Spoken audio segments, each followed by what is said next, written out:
You're standing in an empty living room that smells like fresh paint and other people's mistakes. The keys are in your hand, two of them on a cheap ring the seller left behind, still warm from your fist because you've been squeezing them for the last 10 minutes. Outside, a moving truck idles. Inside, your heart is doing something between panic and pride. You just signed 30 years of your life away for a 2-bedroom, 1-bath, and you feel like you've arrived. Here's the thing nobody tells you at the closing table.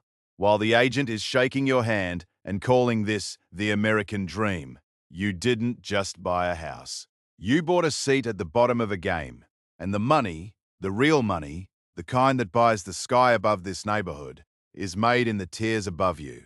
Most people never even find out those tiers exist. Stay with me, because I'm going to walk you up every single one, and by the end, you'll see the board the way the players see it, and you'll never look at a for sale sign the same way again.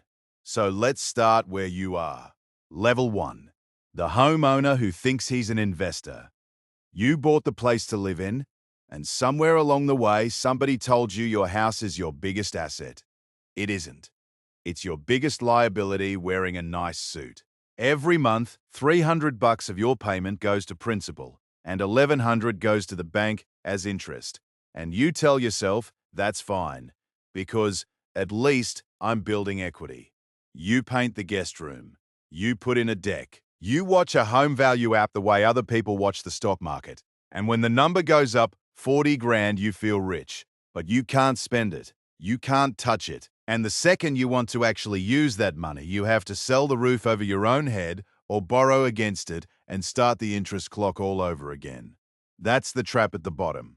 You feel like a player, but you're the product. The house lives off you. You don't live off the house. And here's the quiet truth of level 1. This is the only level where the property costs you money to own. Instead of paying you to own it, everyone above you figured out how to flip that equation.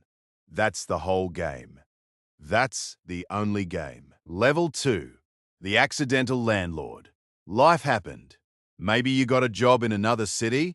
Maybe you married someone who already had a place, and instead of selling you, decided to rent the old house out. And the first time that rent hits your account, $2,200 you didn't have to trade an hour of your life for, something rewires in your brain. You've felt it, or you're about to.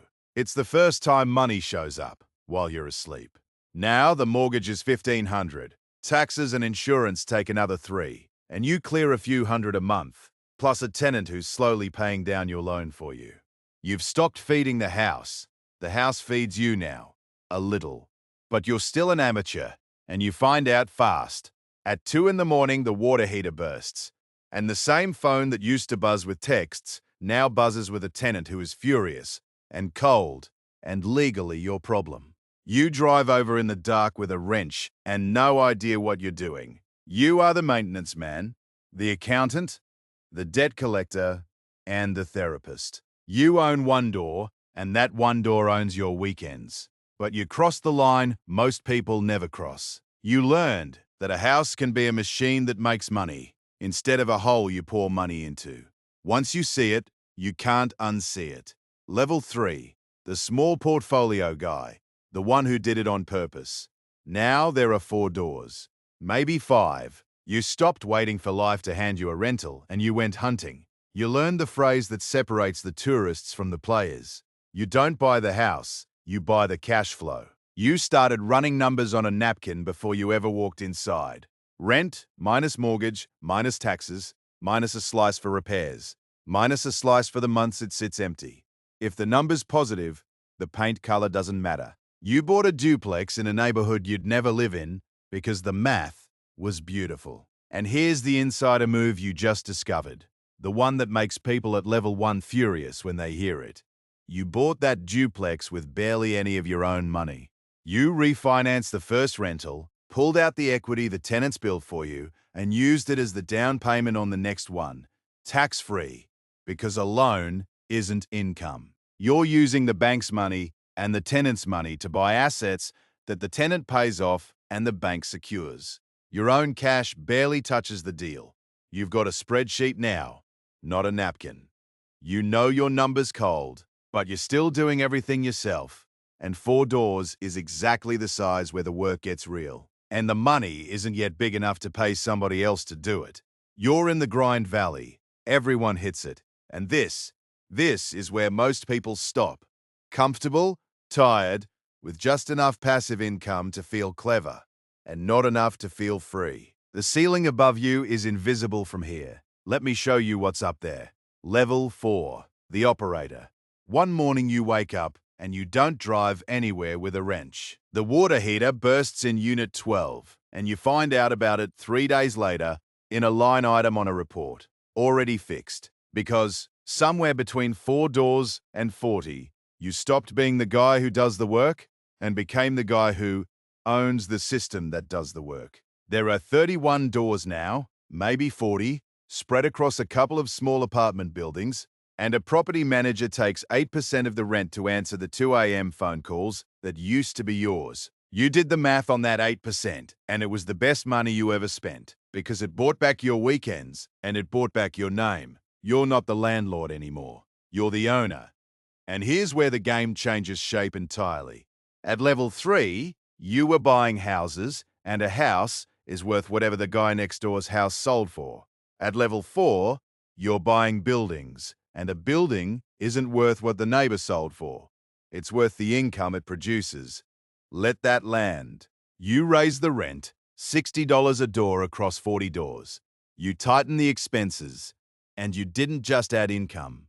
You added value to the building itself, because the building is priced as a multiple of what it earns. You forced 200 grand of value into existence with a spreadsheet and a phone call. Nobody moved, nobody sold. You just made the machine run better, and the machine got worth more.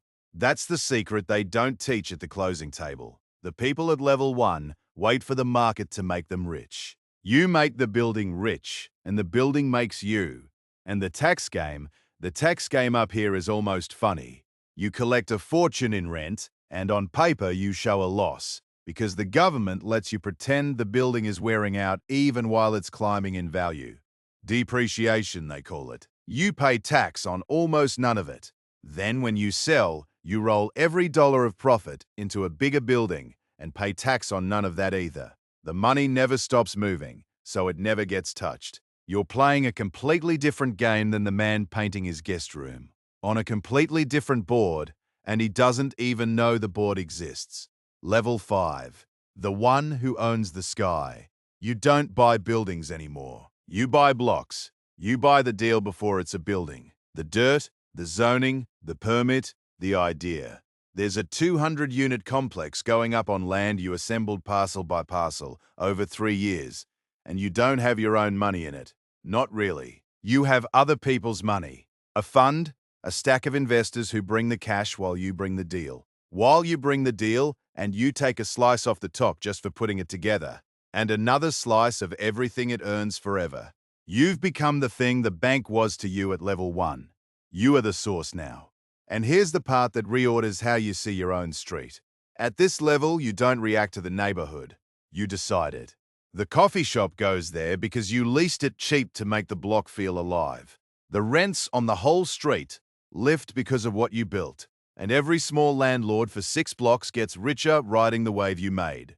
And thanks you for it, never knowing you engineered the tide. You control entire neighborhoods, and you do it in meetings, in phone calls, in a signature on a term sheet. You will never hold a wrench again. You barely hold keys. The keys are an abstraction now, a legal entity, a name on a deed that owns another name on a deed. And that's the whole staircase. From a man squeezing 2 keys in an empty living room until his palm sweats, to a man who signs a page and reshapes a skyline. Look back down at now. The house you were so proud of at level 1, the one you called your biggest asset, turns out to be the smallest, slowest, most expensive way to touch this game. The only door on the whole board that takes money instead of giving it. Everyone above you flipped that one equation over and over until they weren't buying shelter anymore. They were buying time and control and the ground under other people's feet. Here's the truth the closing table will never tell you. Buying a house was never the goal. It was the tuition. The money, the real money, the kind that buys the sky above the neighborhood, was always made in the tiers above by the people who understood they weren't buying a place to live. They were buying a seat at a table and then learning to own the table. So the next time you pass a for sale sign, you won't see a home, you'll see a rung. And now you know exactly how far up it goes.